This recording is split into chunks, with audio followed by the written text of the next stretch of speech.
नमस्कार दोस्तों, आज का पॉडकास्ट बहुत ही महत्वपूर्ण होने वाला है क्योंकि हम बात करने वाले हैं उस पर्व की जिसमें शक्ति भी है और साधना भी।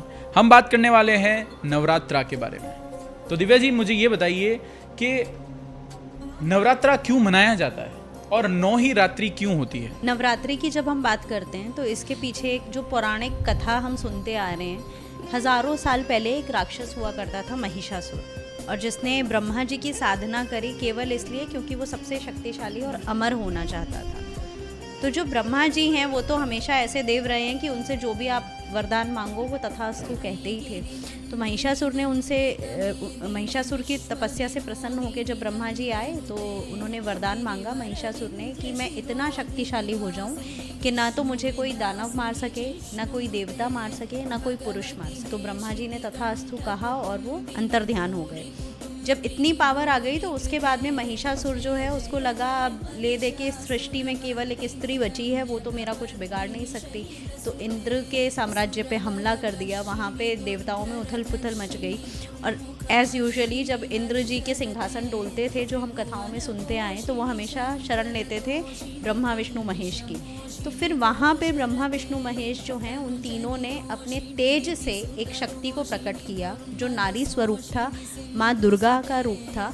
और उस स्वरूप को फिर बाकी देवता जो थे उन्होंने अपने अपने अस्त्र शस्त्र दिए। शिव जी ने अपना त्रिशूल दिया, विष्णु जी ने अपना चक्र दिया, इंद्र देवता ने वज्र दिया, उन्हें सिंह दिया गया वाहन के रूप में। तो इस तरह से स्त्री के स्वरूप को इतना अच्छे तरीके से एक रूप दिया गया जो बहुत शक्तिशाली था। और फिर वहाँ पे माता ने 9 दिन 9 रातों तक अलग अलग रूपों में महिषासुर के साथ युद्ध किया। और 10वें दिन दशहरे वाला दिन जो हम मनाते हैं उस दिन उसका संहार किया। जैसे कि आपने दशहरे का बताया जी, तो मैं आपसे ये पूछना चाहूँगा कि आजकल जो ये दशहरे के दिन रावण जलाने का जो दिन होता है उसे को दशहरा कहते हैं, पर आप कह रहे हैं कि महिषासुर का वध विजयदशमी को हुआ। जी, तो हमें किस बात को सही मानना चाहिए? दोनों बातें सही है। राम जी ने भी रावण पे विजय जो है वो दशहरे वाले दिन, विजयादशमी वाले दिन ही ली थी। लेकिन हम जो इसको इतना ग्लोरीफाई करके और इतने भव्य रूप में मेले के रूप में मनाते हैं, ये प्रथा आज़ादी के बाद में ही शुरू हुई थी। जो समाज के कुछ लोगों को लगा कि नहीं, लोगों को पता होना चाहिए और उनमें ये फील जाना चाहिए कि बुराई पे अच्छाई की विजय का प्रतीक एक हमारे पुराण में जो है वो क्या है। लेकिन सही बात तो ये है कि जब राम जी ने वध किया था रावण का तो बहुत दुख में थे कि उन्होंने महादेव के इतने बड़े भक्त का वध किया। रावण जो अपने आप में बहुत बड़ा ब्राह्मण प्रकांड विद्वान था, तो उनके ऊपर दोष भी ब्राह्मण हत्या का लगा था। तो राम जी कभी अगर वो उन्होंने जब वध किया तो वो कभी नहीं चाहते कि इस तरह से ग्लोरीफाई होती ये चीज़। ये तो हम लोगों ने शुरू किया। लेकिन हाँ, जब आप बंगाल साइड में जाएंगे आपको ये स्टोरी सुनने को बहुत मिलेंगी कि माता ने जो है महिषासुर का जो दमन किया वो इसी दिन किया था। और वहाँ पे इसी तरह से माता को ही प्राथमिकता देके वहाँ पे बंगाल में ये उत्सव मनाया जाता है। तो हमें ये भी बताइए कि नवरात्रि का प्रतीकात्मक अर्थ क्या है? अब जो होना था इतने सालों पहले पुराणों में, हमने वो कथा सुन ली, हम उस कथा को सुनते आ रहे हैं और सेलिब्रेट कर रहे हैं। लेकिन हर प्रयोजन के पीछे, हर आयोजन के पीछे कुछ ना कुछ मोटिव्स होते हैं। तो जब हम नवरात्रि की बात करें तो नवरात्रि का जो महिषासुर है वो प्रेजेंट करता है हमारे अंदर के लोभ, क्रोध, मोह, वासना, लालच को।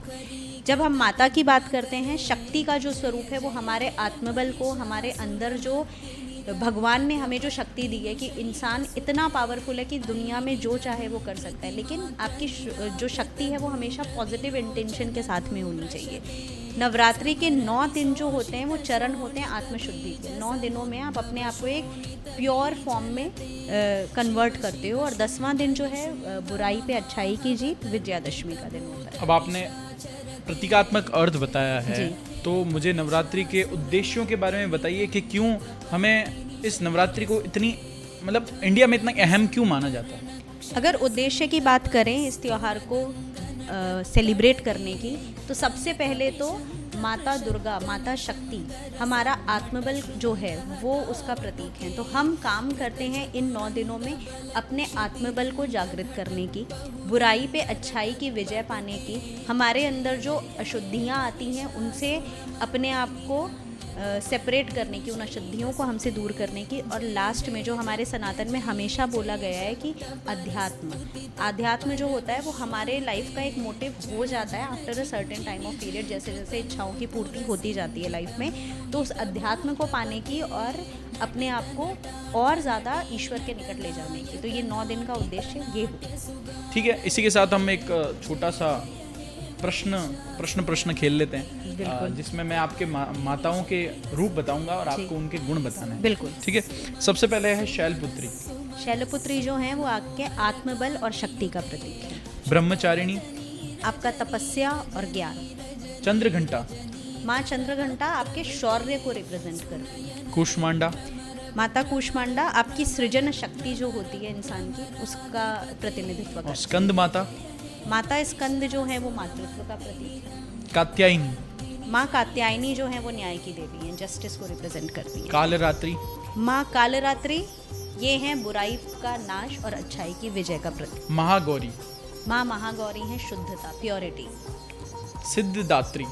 सिद्धिदात्री माता जो हैं वो रिप्रेजेंट करती हैं संपूर्णता को, जब आप सारी सिद्धियां अपनी लाइफ में अचीव कर लेते हैं। जैसे हमारे घर में घट स्थापना होती है जी, हर किसी के घर में ये नवरात्रि का दिन होता है और सुबह सुबह सबसे पहले घट स्थापना की जाती है, तो वो क्यों की जाती है आप हमें बताइए।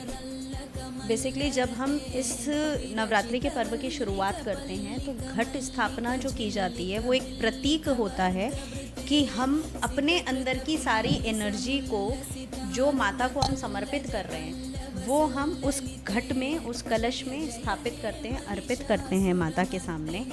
वो एक सूचक होता है इस चीज़ का कि जो भी एनर्जी हमारे घर की है उसकी बैलेंसिंग का हम प्रोसेस वहाँ पे शुरू कर रहे हैं। बेसिकली ये जो पात्र होता है ये रिप्रेजेंट करता है पूरे ब्रह्मांड को, तो ब्रह्मांड की एनर्जी को हम एकत्रित करके वहाँ पे रखते हैं। और वहाँ से फिर, क्योंकि माता शक्ति जो है, 9 देवियों का जो रूप है वो शक्ति का ही प्रतीक है, तो फिर वहाँ से हम माता शक्ति की आराधना को शुरू करते हैं। आपने घट के बारे में बताया जी, तो हमें उसका घट का अर्थ और महत्व भी समझाइए। जब हम बात करते हैं घट की, तो जैसा कि मैंने कहा ये घट रिप्रेजेंट करता है ब्रह्मांड को, तो हम वहाँ पे जब माता की आराधना शुरू करते हैं तो ब्रह्मांड के प्रतीक घट को स्थापित करते हैं। उसके ऊपर हम रखते हैं श्रीफल जो रिप्रेजेंट करता है ब्रह्मा, विष्णु और महेश को। जो वो घट होता है उसके अंदर हम भरते हैं जल, वो जल प्रतीक होता है हमारे अंदर की ऊर्जा का, हमारे अंदर के जीवन का, जिसका संचार ये शक्ति कर रही हो। जब हम स्थापना करते हैं तो कलश के ऊपर हम आम के पत्ते रखते हैं। ये आम के पत्ते जो हैं ये रिप्रेजेंट करते हैं शुद्धता को और प्योरिटी को। और साथ ही हम लोग ज्वार उगाते हैं, जो जौ उगाते हैं, वो रिप्रेजेंट करते हैं वृद्धि को, शक्ति के संचलन का और विकास का। तो जो घट स्थापना है इसका प्रतीक जो है वो ये है, जिसके साथ में हम माता की आराधना शुरू करते हैं। और अगर मैं आपसे पूछूं कि इसका आध्यात्मिक, पौराणिक और ज्योतिषीय महत्व बताइए, तो आप क्या कहना चाहेंगे। आध्यात्म की हम जब बात करते हैं तो मोटिव आध्यात्म का यही है कि हम एज अ सोल अपने आप को किस तरह से भगवान के पास लेके जा रहे हैं। तो सोल भगवान के पास तभी पहुंचता है जब हम अपने आप को अंदर से प्योर करते हैं। तो जो घट स्थापना और नवरात्रि का जो ये प्रोसेस है, दिस इज़ ऑल अबाउट अपने अंदर प्योरिटी लाना, अपने अंदर की सारी कमियों को दूर करना और भगवान के निकट जाने के रास्ते को शाश्वत करना, उसकी तरफ बढ़ना।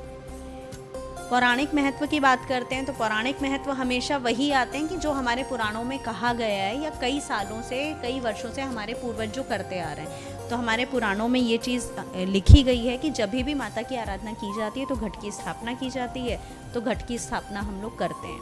और ज्योतिषीय तत्व अगर हम देखें तो ज्योतिष का मेन फोकस होता है बैलेंसिंग ऑफ एनर्जी, चाहे आप वास्तु के रूप में करिए। तो जो हम घट स्थापना करते हैं वहाँ पे हम अपने घर की, जिस जगह हम रह रहे हैं या जिस मंदिर में या जहाँ पे भी उस घट की स्थापना की जाती है, वहाँ की सारी एनर्जी को इनकलकेट करके हम वहाँ पे रखते हैं और उसकी शुद्धता और बैलेंसिंग की कामना करते हैं। तो इस तरह से हम नवरात्रि की शुरुआत करते हैं इन तीनों लॉजिक्स के साथ में या इन तीनों मोटिव्स के साथ। अब घट स्थापना तो आपने बता ही दी, अब मुझे ये भी बता दीजिए कि ज्वार जो बोते हैं उसका क्या महत्व। बेसिकली अगर हम हमारे जो भी त्यौहार मनाए जाते हैं या हमारे जो भी रीति रिवाज हम अपने पूर्वजों से सुनते हैं, आप देखेंगे उनका कहीं ना प्रकृति से बहुत ज़्यादा क्लोज कनेक्शन होता है। तो जब हम यहाँ पे ज्वार की बात करते हैं तो ज्वार बात करता है वृद्धि की, ग्रोथ की और प्राकृतिक ऊर्जा की। कई लोगों को आपने सुना होगा ये बात करते हुए कि जब उनके घर में ज्वार 9 दिन में बहुत बड़ी बड़ी हो जाती है तो बहुत खुश होते हैं कि हमारे घर में जो है ज्वार ने बहुत अच्छा ग्रो करा उस पर्टिकुलर 9 दिन के अंदर। तो वो शो करता है कि प्राकृतिक ऊर्जा आपके साथ में कितनी सकारात्मक बैलेंसिंग के साथ में। इसीलिए ये एज अ सिंबल है कि हम प्रकृति के साथ में कनेक्टेड हैं और अगर हम प्रकृति को कुछ देंगे तो प्रकृति हमारे लिए पॉजिटिव चीज़ें करेगी। मेरी मम्मी कई बार मुझे ये बोलती है कि जब नवरात्रा होते हैं जी तो दुर्गा सप्तशती का पाठ करना चाहिए। जी। वह इतना महत्व क्यों रखता है इन 9 दिनों में? आपने अगर कभी सुना हो तो दुर्गा सप्तशती का पाठ जो है वो पूरा पाठ फोकस करता है कि माता का जो शक्ति स्वरूप है उसने किस तरह से बुराइयों पे जो है विजय प्राप्त करी है। जब हम बात करते हैं इसके पौराणिक महत्व की तो उसमें 3 राक्षसों का उल्लेख किया गया है जिनका वध माता ने करा था। एक महिषासुर, एक शुंभ निशुंभ और एक मधुकैटभ। तो ये तीनों राक्षस जो हैं ये हमारे अंदर की बुराइयों को कहीं ना कहीं रिप्रेजेंट करते हैं और इन 9 दिनों में माता ने उनका संहार करके अच्छाई को जो है लाइफ में लाने के लिए, दुनिया में लाने के लिए रास्ता जो है दिखाया था दुनिया को। तो इसीलिए हम इन पर्टिकुलर 9 दिनों में माता के उसी स्वरूप को याद करते हैं, उसकी आराधना करते हैं और माता से कामना करते हैं कि जैसे आपने उस बुराई का अंत करा वैसे ही हमारे अंदर जो बुराइयां हैं उसका नाश हो और हम एक अच्छी लाइफ लीड करें अच्छाइयों के साथ। और अगर मैम मैं आपसे पूछूं कि दुर्गा सप्तशती का ज्योतिषीय महत्व क्या है, क्योंकि हम ज्योतिष यात्रा कर रहे हैं तो इसमें ये ज्योतिष महत्व पूछना बहुत ज़रूरी है। बिल्कुल।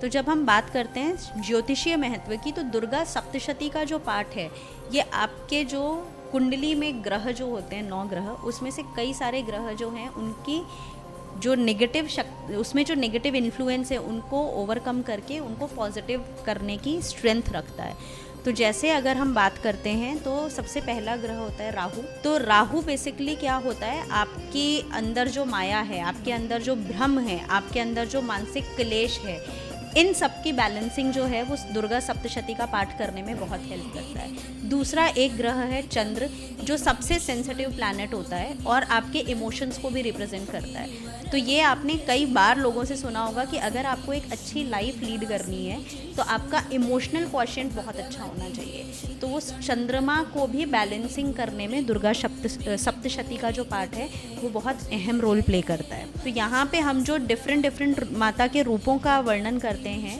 और उनकी पूजा करते हैं तो ये डिफरेंट रूप जो हैं इन सारे प्लैनेट्स को कहीं ना कहीं बैलेंसिंग में हमारी हेल्प करता है और उनको हमारी लाइफ में पॉजिटिव बनाने में मदद करता है।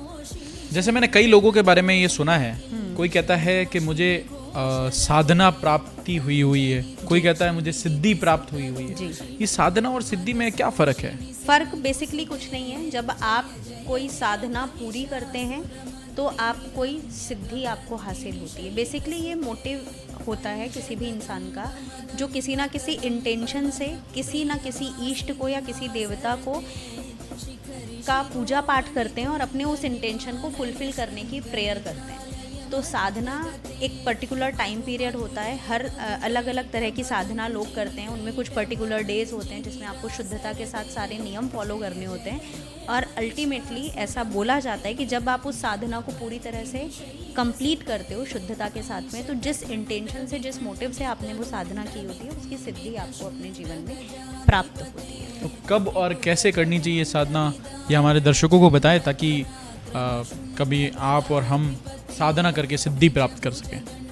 साधना और सिद्धियाँ जो भी हासिल करने के लिए या प्राप्त करने के लिए लोग फॉलो करते हैं रिचुअल्स और नियम जो फॉलो करते हैं, तो सबसे पहले बात तो आप कौन सी साधना कर रहे हैं उसमें किस तरह के नियम मेंशन किए गए हैं। जैसे कि कुछ साधना होती हैं जो आपको सुबह के समय करके ब्रह्म मुहूर्त में उठ के शुद्धता के साथ में पूरी पूजा पाठ जो भी जाप है वो सब करना होता है। कुछ साधनाएं होती हैं जो रात्रि के समय में की जाती हैं। बेसिकली शक्ति से रिलेटेड साधनाएं जो होती हैं वो मोस्टली रात्रि के समय में की जाती हैं। साथ ही कुछ विशेष तरह की साधनाएं होती हैं जो पर्टिकुलर ऊर्जा के दिनों में की जाती है। जैसे माता लक्ष्मी को आपको प्रसन्न करना है तो दिवाली की रात, वो भी साधना की रात है। अमावस्या का पर्टिकुलर डे होता है, उस दिन हम साधना करते हैं। नवरात्रि के जो 9 दिन होते हैं ये बहुत पावरफुल होते हैं। इन दिनों में आप जो साधना करते हैं या जो प्रेयर करते हैं, जिस तरह से माता को अपनी इच्छाएं बोल के और 9 दिन शुद्धि के साथ में पालन करते हैं, तो आप अपने मन की कामनाएं पूरी करते हैं। और ये चीज़ साधना के साथ में ज़रूर है कि हमेशा साधना को जब आप पूरा करते हैं तो वो यज्ञ का आयोजन करना बहुत ज़रूरी होता है। बिना यज्ञ के कोई भी साधना कंप्लीट नहीं होती। कुछ ध्यान रखने योग्य बातें पाठ करते समय? पाठ अगर किसी को करना है या साधना करनी है तो बहुत इंपॉर्टेंट चीज़ें होती हैं। सबसे पहले आपको शुद्धता का बहुत ध्यान रखना है। आपका खान पान, आचार विचार सब बहुत शुद्ध होना चाहिए। ऐसा नहीं कि आप दिन में 5 घंटे बैठ के पाठ कर रहे हैं और फिर 2 घंटा बैठ के दूसरे लोगों की बुराइयां कर रहे हैं। तो आपको अपने आप को मानसिक तौर से, शारीरिक तौर से हर तरीके से बहुत शुद्ध रखना होता है। साधना के जो भी नियम हैं या पाठ करने के जो भी नियम हैं कि अगर वो किसी पर्टिकुलर टाइम में बोले गए कि इस समय पे पूजा करनी है तो आपको वो करना है। अगर कुछ डेज उसमें मेंशन है कि इतने दिनों तक लगातार पूजा करनी है तो वो आपको फॉलो करना होता है।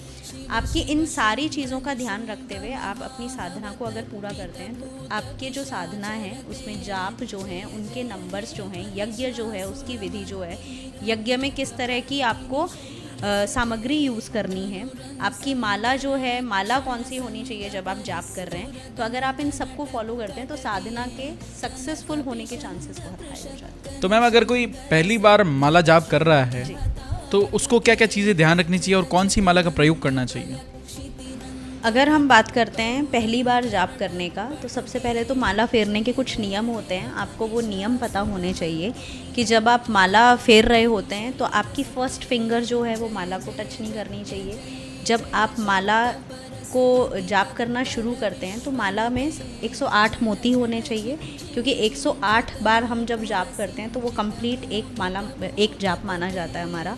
फिर वहाँ पे हर माला में ऊपर आप एक बड़ा मोती देखते हैं जिसको सुमेरु बोला जाता है। तो अगर आप एक बार में बैठ के एक से ज़्यादा बार माला का जाप कर रहे हैं तो जब एक राउंड आपका पूरा हो जाता है उसके बाद में आपको सुमेरु को क्रॉस नहीं करना होता, आपको माला को उल्टा घुमा के और फिर वापस राउंड लेना होता है। तो ये भी ध्यान रखने की बात है। दूसरी बात, अलग अलग तरह की मालाओं का यूज़ किया जाता है। बेसिकली मालाएं जो होती हैं उनमें जो मोती होते हैं वो आपके पर्पस से कनेक्टेड होते हैं। जैसे कमल गट्टे की जो माला होती है वो माता लक्ष्मी का फेवरेट है कमल गट्टा। तो अगर आपको धन या आकर्षण के लिए जाप करना है तो आप कमल गट्टे की माला पे जाप करो। चंदन की माला होती है, अगर आप मानसिक शांति के लिए जाप कर रहे हो तो चंदन की माला बहुत इंपॉर्टेंट होती है। पंचमुखी रुद्राक्ष की जो माला होती है उस पे अगर आप जाप करते हैं तो वो आपको आध्यात्म की तरफ लेके जाती है और माँ शक्ति और शिव दोनों की ऊर्जा उसमें संग्रहित होती है। तो आपके इंटेंशंस क्या हैं उसके हिसाब से आप माला लीजिए, आप किसका जाप कर रहे हैं उसके हिसाब से आप माला लीजिए और फिर अपनी माला से जाप शुरू कीजिए। जो ये माला फेरी जाती है या साधना होती है जी। उसका फल क्या मिलता है? फल आपको वही मिलता है जिसकी कामना आपने करी है। आप किस इंटेंशन से जाप कर रहे हो, आप किस इंटेंशन से साधना कर रहे हो। अगर आप मानसिक शांति के लिए प्रार्थना कर रहे हो और आप भगवान से कनेक्ट होने के लिए उन 9 दिनों में साधना कर रहे हो तो उस टाइम पीरियड के बाद में you will feel more close yourself to the god, जिस भी डीटी को आप याद कर रहे हैं। अगर आपने शत्रुओं का नाश करने के लिए आप कोई पर्टिकुलर प्रयोजन से जाप कर रहे हैं, साधना कर रहे हैं और हवन यज्ञ कर रहे हैं तो आपको उसमें रिजल्ट्स दिखने लग जाएंगे। तो बेसिकली आप आध्यात्म की ओर अग्रसर होते हैं, प्लस सांसारिक आपकी जो भी मनोकामनाएं हैं जिसके बारे में आपने माता से या जिस भी शक्ति स्वरूप को आप प्रेयर कर रहे हो और साधना कर रहे हो उनसे कनेक्ट करने की कोशिश करिए। उससे रिलेटेड रिजल्ट्स आपको साधना के बाद में मिलते हैं। तो जैसे कि मैम अगर पूरा दुर्गा सप्तशती कोई ना पढ़ पाए जी, तो ऐसे कौन से पाठ है जो उसे करने चाहिए? मतलब मैंने सुना है कि 3-4 पाठ ऐसे होते हैं जिनको पूरा पढ़ने से आप दुर्गा सप्तशती का फल प्राप्त कर सकते हैं। जी।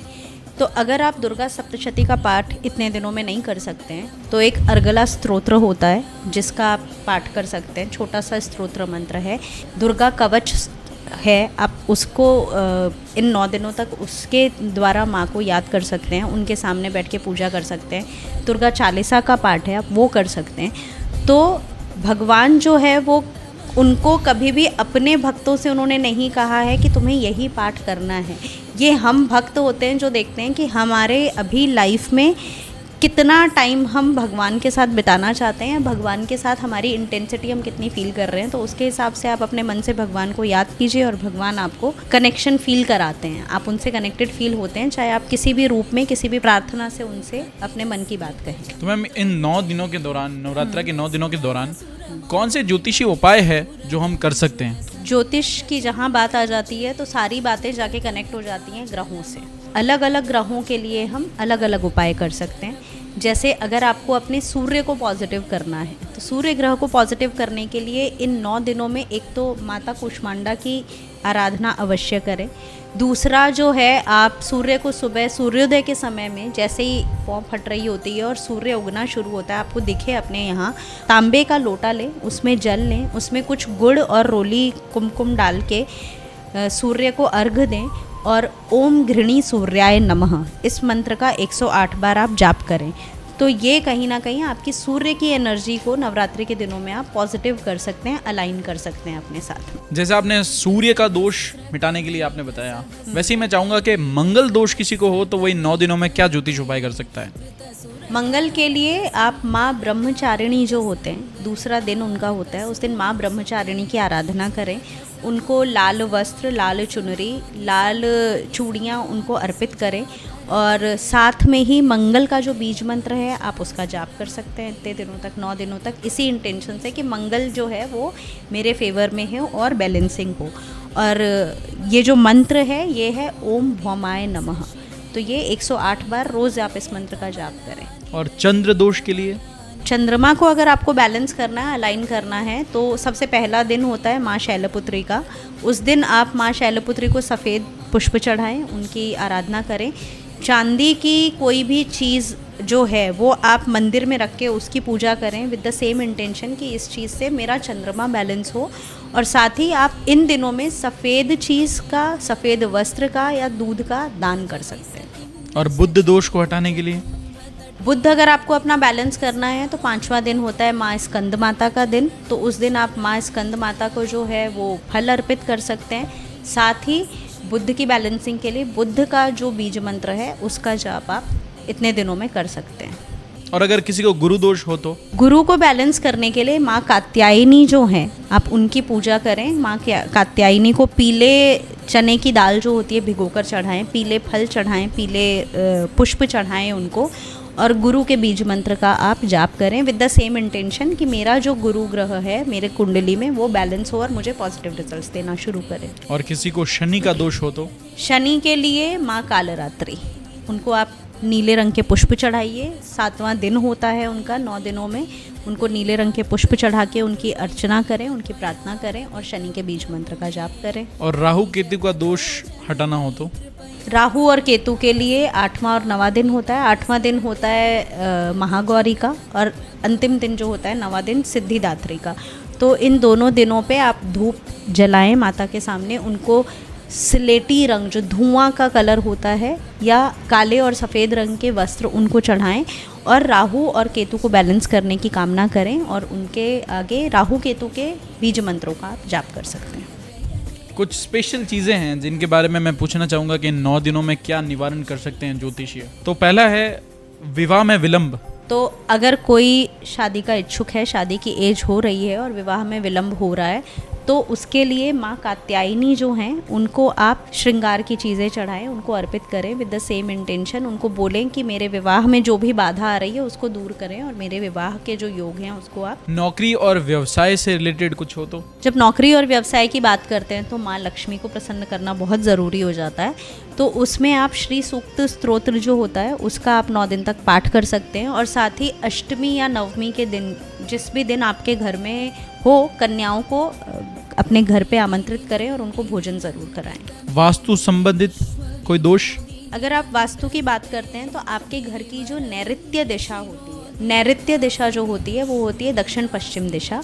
वहाँ पे 9 दिन तक अखंड दिया जलने दें, और उस अखंड दिया के प्रभाव से आपके जो घर का वास्तु जो भी थोड़ा बहुत इम्बैलेंस होगा वो कहीं ना कहीं उसमें बैलेंसिंग होने लग जाती है। साथ ही इन 9 दिनों तक रोज़ सुबह आपके घर का जो मुख्य द्वार है उसके दोनों तरफ सिंदूर जो होता है ऑरेंज कलर का, उससे स्वास्तिक बनाएं हर रोज़ सुबह, और कुछ जल लेकर जिसमें कि हल्दी डाल के उसको पीला कर लें। उस स्वास्तिक को बनाने के बाद वहाँ पे जल दोनों तरफ अर्पित करें, तो आपके घर में जितने भी वास्तु संबंधित दोष होते हैं उनकी बैलेंसिंग होने के चांसेस बहुत हाई हो जाते हैं। और मनोकामना पूर्ति के लिए, जब मनोकामना पूर्ति की बात की जाती है तो जैसा कि हमने बोला कि इन दिनों में जो होती है एनर्जी बहुत हाई होती है, तो जो भी आपकी मनोकामना है वो अपने इच्छा जो है माँ के सामने रखें, संकल्प के साथ में मनोकामना करें कि मैं इतने दिनों तक 9 दिनों तक मैं इतने जाप करूँगा, या कोई ना कोई साधना आप माँ के लिए ओपन करें, उनके सामने प्रस्तुत करें कि मैं ये 9 दिन तक नियम फॉलो करने वाला हूँ या करने वाली हूँ। जो भी उनका बीज मंत्र है उसका जाप करें सुबह शाम माता के सामने बैठ के, और साथ में लाल रंग की चुनरी में 5 तरह के सूखे मेवे जो होते हैं, ड्राई फ्रूट्स जो होते हैं, वो बांधकर माता के सामने चढ़ाएं, और जब 9 दिन पूरे हो जाएं तो उस प्रसाद को स्वयं ग्रहण करें। हाँ, लेकिन ये बात का ज़रूर ध्यान रखें कि मनोकामना एक ही रखें। बहुत सारी मनोकामनाएं अगर आप भगवान को दे देंगे तो उनको भी समझ नहीं आएगा कि कौन सी वाली पूरी करूँ। और धन प्राप्ति जो सबसे इम्पोर्टेंट है, धन प्राप्ति के लिए तो पूरी दुनिया भाग रही है पीछे। उसके लिए 9 दिन में आप कनकधरा स्तोत्र का पाठ कर सकते हैं, और इसी कनकधरा स्तोत्र को आप चाहें तो नवरात्रि के किसी शुभ दिन से, शुक्रवार से शुरू करके लाइफ लॉन्ग आप उसको फॉलो कीजिए और अपने घर में ये पाठ को करिए। मैम मैंने सुना है कन्या पूजन का भी कोई उद्देश्य होता है। लोग अपने घर में कोई सातम को जमाता है, कोई आठम को जमाता है, कोई नम को जमाता है, तो इसका क्या महत्व है? जब कन्या पूजन की हम बात करते हैं ना, तो कन्या विशेषकर 9 साल से छोटी उम्र की जो कन्याएं होती हैं उनको माँ शक्ति का कच्चा स्वरूप माना जाता है। कच्चा स्वरूप इसलिए कि ये स्वरूप इतना प्योर होता है कि इनके मन में कोई लाग लपेट नहीं है, कोई लालच नहीं है, किसी तरह का अहंकार नहीं है। तो कन्या पूजन में माता के उस स्वरूप को हम अपने घर पे आमंत्रित करते हैं और माता से प्रार्थना करते हैं कि जिस तरह से प्योरिटी और फ्लो ऑफ एनर्जी आपके इस रूप में बना रहता है, उसी तरह की एनर्जी हमारे जीवन में भी आए और हमारे जीवन में सुख समृद्धि हो। तो इसीलिए माता के इस स्वरूप को कन्याओं के रूप में हम घर पे आमंत्रित करते हैं, और उन्हें आमंत्रित करके आदर सत्कार के सामने हम अपनी जो भी श्रद्धा होती है उसके अनुसार उनका सत्कार करते हैं और माता से प्रार्थना करते हैं कि इस तरह की प्योरिटी हमारी लाइफ में भी बने। तो मुझे बताइए कि कन्या पूजन की उत्पत्ति और इतिहास क्या है? अगर हम इसके इतिहास की बात करें तो देवी भागवत पुराण में इस चीज़ का वर्णन है कि जब महिषासुर का वध कर दिया था माता ने, तो उसके बाद सभी देवताओं ने माता के कन्या स्वरूप की पूजा की थी। तो वहाँ से कहीं ना कहीं कन्या को पूजने का स्तोत्र जो है हमें मिलता है। साथ ही रामायण में भी इस चीज़ का उल्लेख किया गया है कि कन्या स्वरूप को पूजित माना गया और पूजा जाना चाहिए। दुर्गा सप्तशती के पाठ में भी माता के कन्या स्वरूप की बहुत महिमा बखान की गई है, और ये कहा गया है कि कन्या के स्वरूप का जहाँ पूजन किया जाता है, जहाँ आदर सत्कार किया जाता है, वहाँ पे उस घर में बरकत, सुख, समृद्धि हमेशा बनी रहती है। कितनी कन्या मतलब जिमानी चाहिए मेरे हिसाब से? माता के 9 रूप हैं तो 9 कन्याएं जमानी चाहिए, और हाँ, साथ में एक बालक को ज़रूर बिठाया जाता है जो भैरव का प्रतीक होता है, तो वो नहीं भूलना चाहिए। कन्या पूजन में भैरव बाबा का क्या महत्व है, क्या स्थान क्यों दिया जाता है? भैरव बाबा जो हैं उनको हमारी जितनी भी पौराणिक कथाएं हैं उनको हमेशा हर जगह माता के प्रहरी के रूप में जो है प्रदर्शित किया जाता है या डिस्क्राइब किया जाता है। तो जहाँ जहाँ शक्ति है वहाँ वहाँ सृजन है, लेकिन संहारक का रूप प्रहरी भी है कि अगर शक्ति का कोई गलत उपयोग करने चाहेगा तो उसका संहार भी होगा। तो it represents the balancing of कि क्रिएशन भी है और संहार भी है, और वो दोनों साथ में हमारे सामने रहते हैं। तो देखिए दोस्तों, आपने आज सुना कि हमने ये नवरात्रा के बारे में जो भी बात करी, और इसे आप ज़्यादा से ज़्यादा लोगों तक शेयर करें ताकि उन्हें भी पता लगे कि नवरात्रा क्यों मनाया जाता है और इसकी क्या महत्वता है और क्या क्या ज्योतिष हमने उपायों के बारे में बात करी। मैम आपका बहुत बहुत धन्यवाद हमारे साथ जुड़ने के लिए, और ऐसे ही नए नए पॉडकास्ट देखने के लिए आप इस चैनल को फॉलो कर सकते हैं और जुड़े रहिए हमारे साथ इसी तरह से। धन्यवाद। जय माता दी। जय माता दी।